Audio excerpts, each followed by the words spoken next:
duros pagábamos de aluguer. Era un terceiro andar ben formado. Pola parte de atrás daba o campiño e por diante a rúa de San Francisco. No segundo vivía a miña tía Boa. Tiña unha peza chea de paxaros disecados, que só abría os días de festa, para que os nenos disfrutásemos nela.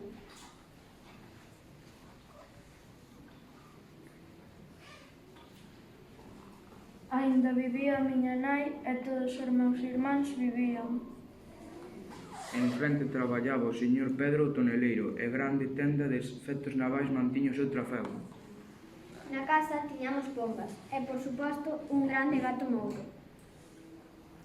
E o meu pai era novo aínda, e no mar do mundo cada día descubría unha illa.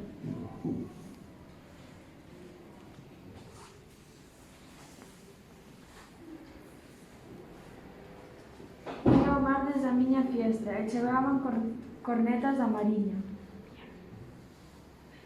E baixaba os dregaos 2 veces ao día para ir á escola e 2 veces rubiaos de volta. As mulleres entón usaban capa e corsé e íamos á aldea en coche de cabalos. e a rúa estaba pegada de pregóns de sardiñas e de ingleses que vendían libros.